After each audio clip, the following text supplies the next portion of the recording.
বাবা, তুমি কোনো গল্প নও, তুমি আমার জীবনের জীবন্ত এক উপন্যাস, যার প্রতিটি পাতায় লেখা আছে ত্যাগ, শ্রম, ঘাম আর নিঃশব্দ ভালোবাসার ব্যাখ্যা।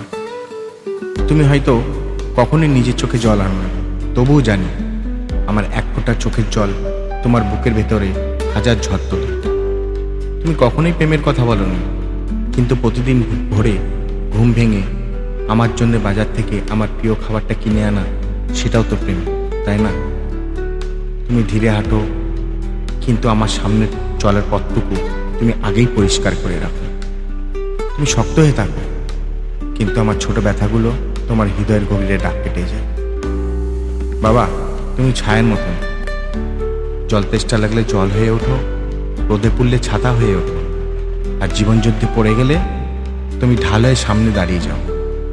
তুমি শিখেছ কিভাবে না বলে ক্ষমা করতে হয়, কিভাবে না কেঁদে বেদনা সয়ে যেতে হয়, আবার কিভাবে হাসি মুখ রেখে চোখের আড়ালে পৃথিবীর সবচেয়ে কঠিন বোঝা টেনে নিতে হয়।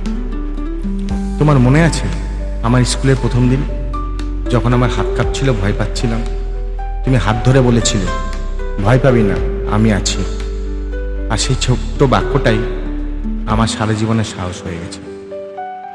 বাবা, তুমি সংসারের যোদ্ধা, কখনোই অফিসের জাল থেকে ক্লান্ত হয়ে এসেও আমার মুখে হাসি ফোটাতে বলো না।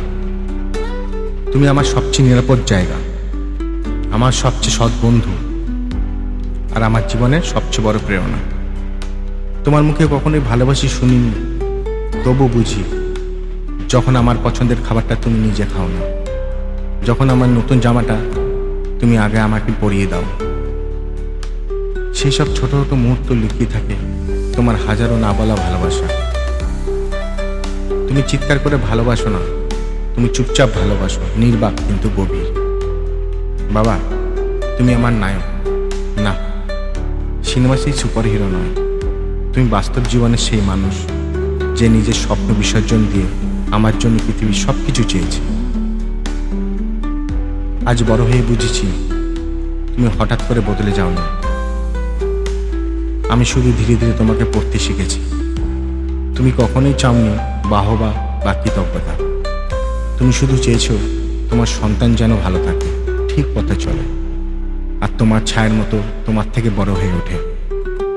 বাবা, তুমি আছো বলে আমি ভরসা পাই, তুমি না বলেও বুঝিয়ে দাও ভালোবাসা মানে ঠিক কতটা নিঃস্বার্থ হওয়া যায়।